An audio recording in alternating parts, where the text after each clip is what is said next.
Alô, nação do Mengão, esse é o Coluna do Fla Play. Chega de like, ajuda muito o nosso canal. Conteúdos exclusivos do Coluna pra você, narrações dos gols, trechos dos programas, opiniões e ampla cobertura. Se liga então, se inscreva, ativa o sininho e vamos juntos, saudações rubro-negras. Se a gente fosse considerar que o time do Bragantino é um bom time, bem organizado, bem estruturado, pela situação que está no campeonato, jogo fora de casa, teoricamente o Flamengo teria conseguido um bom resultado.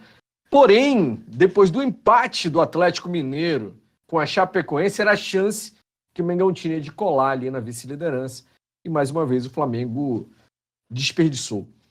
Roberto Nazário, mais do que desperdiçar a chance, eu diria que o que deixa o gosto mais amargo na boca ainda depois desse placar foi a atuação do time, né, cara? O Flamengo fez um jogo horroroso no segundo tempo, especialmente, né? Absolutamente previsível, sem nenhuma criatividade, sem nenhum poder ofensivo.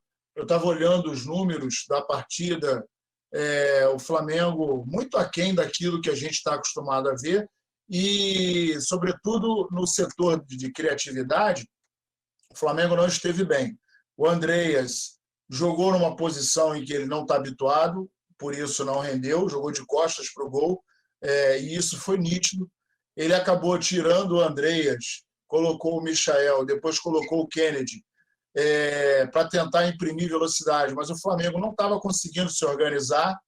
E, mais uma vez, o nosso querido zagueiro, aliás, eu gostaria de sugerir, eu queria saber quem vai ter a coragem de perguntar para o Renato Gaúcho o seguinte: Renato, por que insistir com o Léo Pereira? No lance do gol, segundos antes, ele deu um bote, tomou um drible e a bola saiu. Aí veio o escanteio. Ele tomou o segundo bote e o Arthur meteu um golaço de fora da área, papel que não é dele. O cara não é para dar bote, ele é zagueiro.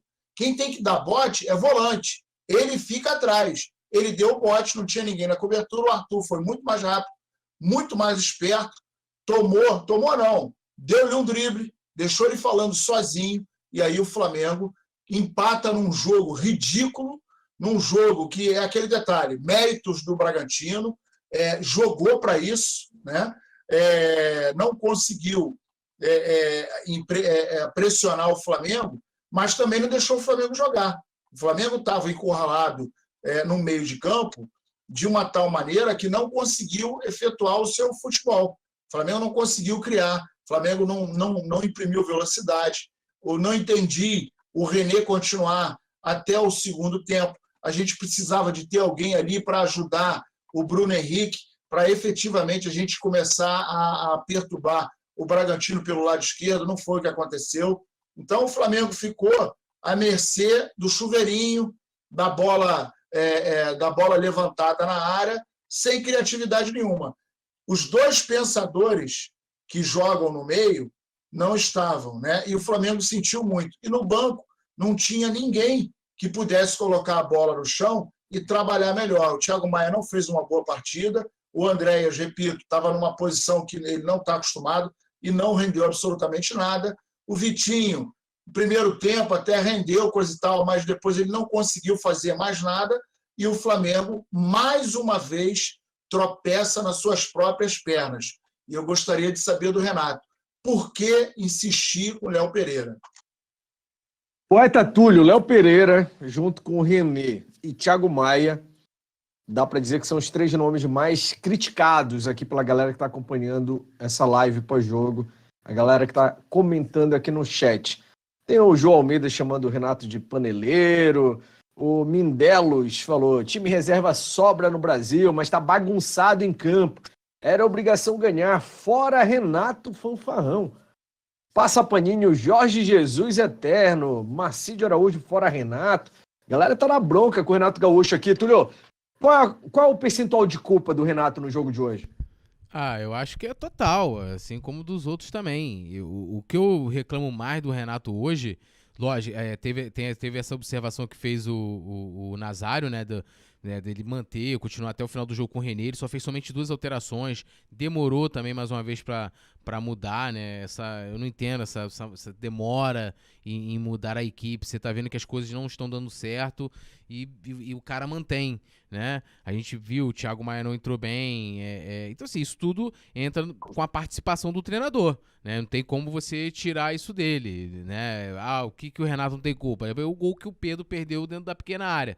Mas de resto, né, assim, é culpa do treinador. Tem muita da responsabilidade dele, mas acho também que a gente pecou, né? Teve as questões defensivas que o Nazário já colocou, mas acho que ofensivamente também o Flamengo teve alguns vacilos, não soube aproveitar algumas oportunidades. É aquilo que muitas vezes a gente coloca aqui, né? O Flamengo é um time bom, você coloca um time alternativo que tem condições de ganhar do Bragantino, mas muitas vezes não consegue aproveitar as oportunidades que cria. E eu não falo só as oportunidades claras de gol, mas eu falo muitas vezes uma sequência de um contra-ataque, né? É um jogador que às vezes... Pô, hoje, quantas vezes você tinha lá o Vitinho com a bola, o Bruno Henrique melhor colocado, não passou, teve agora também o Michael fazendo a mesma coisa. Então são coisas que, cara, chega uma hora que faz falta, né? O gol que o Pedro perdeu acabou fazendo falta, né? Então, assim, acho que o Renato tem muita responsabilidade, né, vamos dizer assim, pelas omissões, né, que ele teve e pelas atitudes, algumas escolhas erradas, mas os jogadores também, que é um problema que não vem de hoje. Se a gente for olhar, né, o Flamengo sempre apresenta esse tipo de problema. Agora, só pra encerrar esse primeiro comentário, que, cara, eu vejo o seguinte, tava falando isso aqui com a produção, vai ser muito complicado, porque diferente do ano passado, a gente vai ter, na maior parte do campeonato, a gente não vai poder contar com nossos principais jogadores. Isso vai fazer diferença, não tem jeito. Esses desfalques mostraram hoje que o Flamengo sentiu muito, né? Sentiu muito a falta. E além dos que estão em seleção, tem os caras que estão lesionados, né? Isso daí que não estão lesionados e os que o Renato poupou, né? Isso daí, imagina, hoje se a gente tivesse, por exemplo, o Felipe Luiz na esquerda, no lugar do René, já daria, estava lendo o pessoal escrever Renner aqui, no lugar do René, já daria um ganho enorme. O Felipe Luiz hoje foi poupado para o jogo, né? Não estava em seleção.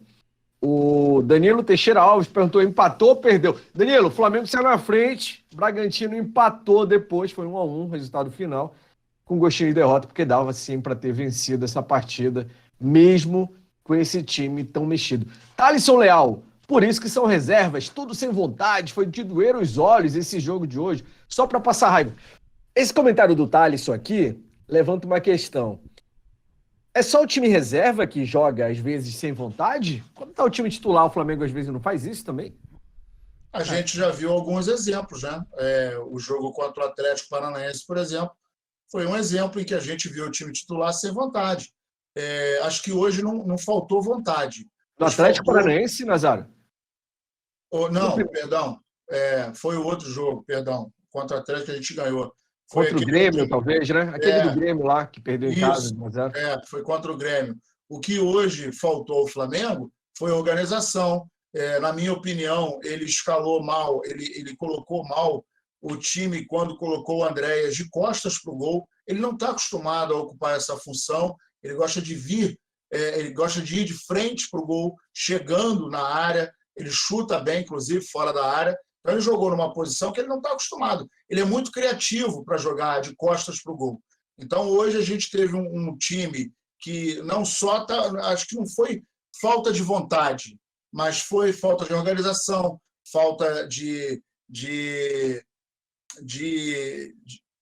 costume mesmo. A gente viu, por exemplo, hoje o Thiago. A impressão que eu tenho é que às vezes o time dá uma desligada, assim. Não importa se é o titular, o mistão que estava hoje. O time desliga, parece que não é aquela garra que a gente vê na Libertadores, cara entra com sangue no olho.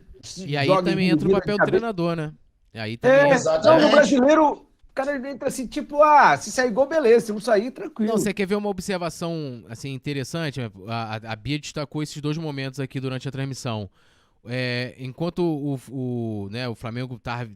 Antes de abrir o placar e enquanto estava vencendo, o Renato estava ali agitado, brigando, discutindo, falando com os jogadores. Quando o Flamengo tomou o gol, o Renato ficou ali, tipo assim, tranquilo, como se fosse um resultado normal, entendeu?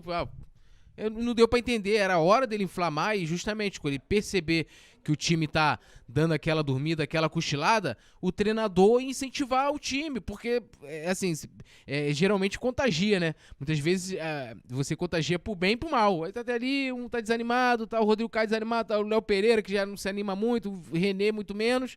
Aí vai contagiando os outros jogadores. Pode ter que ter o treinador ali pra contagiar pra cima, jogar pra cima. Falar, vambora, gente, botar, né, daquele choque elétrico. Era tipo Jesus, tava ganhando de 4-0, tava lá igual um louco gritando. Aí o time não fazia como a gente costuma os times brasileiros fazerem, que é o quê? Abriu, faz aquele 2-0, 1-0, vai e falou, tá bom aqui o resultado, vou me fechar, tira um atacante, bota um volante, um zagueiro, me fecha aqui atrás. Não, vamos pra cima. E faltou isso hoje também pro Renato, né? Que é aquela questão que a gente fala do lance do boleiro, que aí eu não tô nem entrando na questão tática, e concordo com relação, por exemplo, ao posicionamento do Andreas Pereira que o Nazário falou, mas assim, o treinador também, é esse aspecto também, que você tá trabalhando a cabeça do cara, tá vendo o cara ali, vou levantar, vou jogar a moral do cara pra cima, vou dar incentivada, vou eletrizar ali, e o Renato, infelizmente, hoje decepcionou nisso também mais uma vez.